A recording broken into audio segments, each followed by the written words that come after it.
नमस्कार दोस्तों, मैं एक बार फिर आपका स्वागत करता हूं।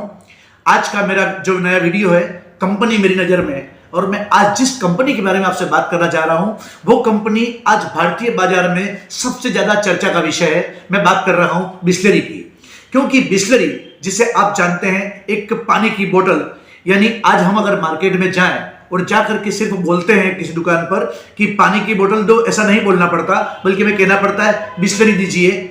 पानी की बोतल कोई भी हो, चाहे वो एक्वाफिना हो चाहे किनले हो, यानी पानी की बोतल मतलब कि बिसलेरी। यानी लोगों के दिमाग में एक बात अच्छी तरह से भारतीय मानस के अंदर घुस चुकी है कि बिसलेरी मांगा यानी कोई व्यक्ति पानी की बोतल मांग रहा है। पानी की बोतल यानी बिसलेरी, ये एक प्रकार से सिनोनिम्स हो चुका है। लेकिन आश्चर्य की बात यह है कि यह बिसलेरी अब बहुत जल्द ही बिकने जा रही है, जिसे रमेश चौहान टाटा ग्रुप को सौंप रहे हैं। रमेश चौहान किसी परिचय का मोहताज नहीं है। रमेश चौहान एक जमाने में पार्ले के चेयरमैन हुआ करते थे। पार्ले वही कंपनी है जो एक जमाने में थम्स अप, गोल्ड स्पोर्ट, सिट्रा, फेंटा इस प्रकार के प्रोडक्ट बनाती थी, जिनको 1993 में पार्ले ग्रुप ने कोका कोला ग्रुप को बेच दिया। लेकिन यह कहानी बड़ी दिलचस्प है कि जब कोल्ड ड्रिंक्स के जो सॉफ्ट ड्रिंक्स बेचती है, लेकिन बिसलेरी रमेश चौहान के पास रह गई।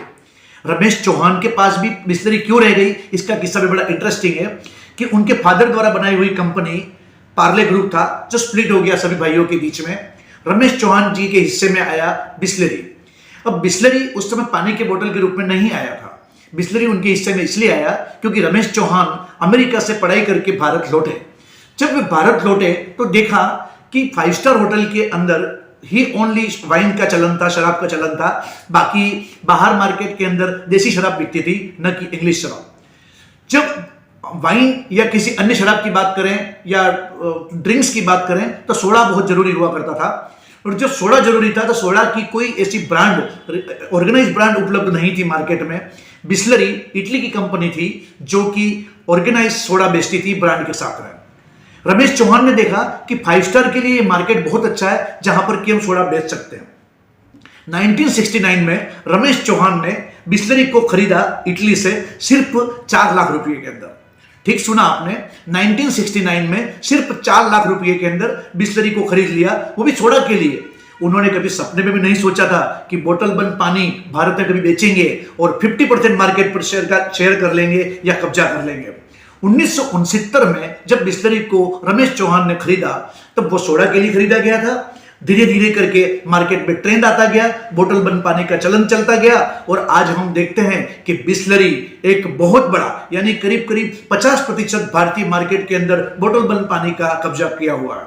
अब आप पूछेंगे कि इतनी सक्सेसफुल कंपनी होने के बावजूद रमेश चौहान इस प्रोडक्ट को बेच क्यों रहे हैं।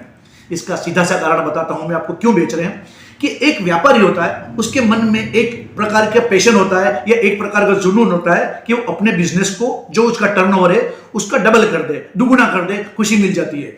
अगर बिजनेस तिगुना हो जाए तो और खुशी मिलती है, 4 गुना हो जाए तो बहुत खुशी मिलती है।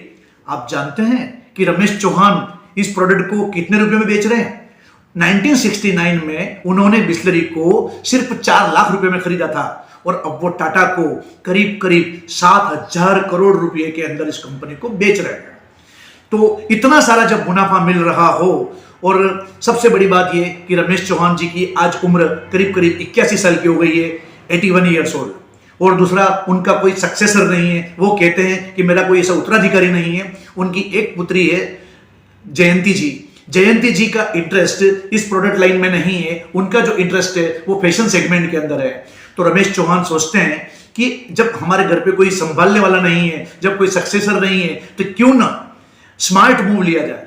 देखिएगा, स्मार्ट मूव वो तो है जब व्यापारी को पता होता है कि कब मुझे मार्केट में घुसना है और कब मुझे बाहर निकलना है। और यही स्मार्ट मूव रमेश जी चौहान खेल रहे हैं कि 1969 में जब बोतल बंद पानी का चलन नहीं था, सिर्फ सोडे के लिए उन्होंने एंट्री किया था बिसलेरी के रूप में। आज वो 4 लाख रुपए का जो प्रोडक्ट उन्होंने खरीदा था, आज इसको 7,000 करोड़ की कंपनी के रूप में बेच रहे हैं। बेच भी किसको रहे हैं? देखिए, रमेश जी चौहान ने अपने एक इंटरव्यू में बताया है कि मैं जब अपनी इस ब्रांड को बेच रहा हूं, बिस्लरी को बेच रहा हूं, तो मुझे बहुत दुख हो रहा है, लेकिन खुशी इस बात की है कि मैं जिसको बेच रहा हूं वो देश का सबसे बड़ा एथिकल ग्रुप है, यानी मैं टाटा ग्रुप को सौंपने जा रहा हूं। तो मुझे पूरा विश्वास है कि जिस तरह से मैंने इस कंपनी को पाल पोस करके बड़ा किया है, जिस प्रकार से नर्चर किया है, फ्यूचर में भी वह सुरक्षित रहेगा और आगे बढ़ेगा और नए नए सोपान तय करेगा। तो लीजिए, आज के मेरे इस केस स्टडी में सिर्फ इतना ही मोस्ट ट्रेंडिंग कि बिस्लरी, अब आप जब बिस्लरी की बोतल को देखेंगे कुछ टाइम के बाद, तो इसके ऊपर टाटा का मोनो होगा, न कि रमेश जी चौहान के अपने ग्रुप का। तो यह केस स्टडी आपको कैसी लगी? इस प्रकार की केस स्टडी आपको देते रहेंगे, इसी प्रकार के वीडियो देते रहेंगे।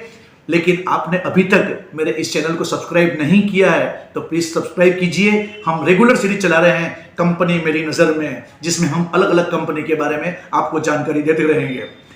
तो दोस्तों, आगामी वीडियो में आप क्या चाहते हैं, आप हम कमेंट बॉक्स में बताइए कि कौन सी कंपनी के बारे में आप सुनना चाहते हैं। मैं उसके बारे में पूरी कोशिश करूंगा कि मैं उस कंपनी के बारे में आपको जानकारी दूं। Thank you.